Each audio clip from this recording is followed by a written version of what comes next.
অর্থনৈতিক অস্থিরতার মধ্যে এবার ভিন্ন এক প্রেক্ষাপটে সংসদ ছাড়াই পেশ হতে যাচ্ছে জাতীয় বাজেট। ২রা জুন ২০২৫-২৬ অর্থবছরে ৭,৯০,০০০ কোটি টাকার বাজেট পেশ করবেন অন্তর্বর্তী সরকারের অর্থ উপদেষ্টা, যা পাশ হবে রাষ্ট্রপতির অধ্যাদেশ জারির মাধ্যমে।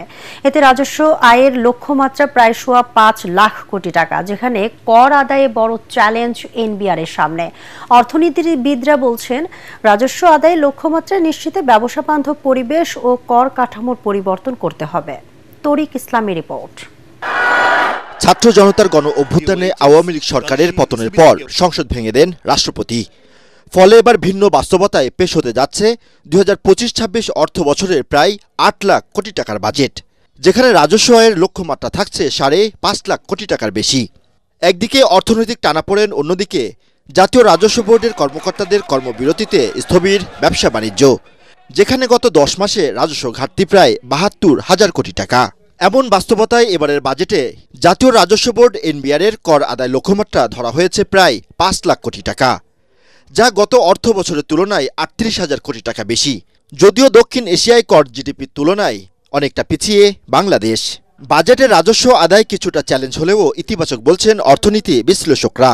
তুলে ধরেন কর ফাঁকি রোধ ও কাঠামোর পরিবর্তনের। মেকিং ইট ডিজিটালাইজেশন, এর সাথে বিকল্প কিছু। বাংলাদেশের ৪ কোটি লোককে ট্যাক্স দিতে পারে, তাহলে আপনার ট্যাক্স যে এখন ৪০ লাখ দিতেছেন, আপনার 10%। তো আমরা যেটা বলতেছি ৪ কোটি লোকে যেখানে দিতে পারে এবং ট্যাক্স রেট কমায়াও এর থেকে বাজেট বড় করা সম্ভব।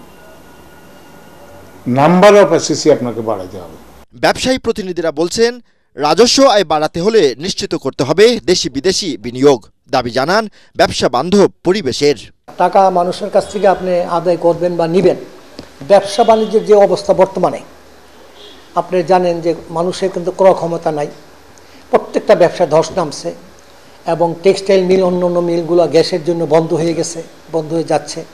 এই মুহূর্তে যে আপনি একটা বাজেট করছেন, পরিকল্পনা করছেন, সেই পরিকল্পনাটা কতখানি বাস্তবায়িত হবে এটা বলা বড় মুশকিল। আমরা খুব কঠিন একটা ম্যাক্রো কন্ট্রাকশনারি পলিসিতে গেছি, যেখানে আপনার মোটামুটি চলতি ঋণের প্রবাহ প্রাইভেট সেক্টরে খুব বড় রকমভাবে সীমিত হয়ে গেছে।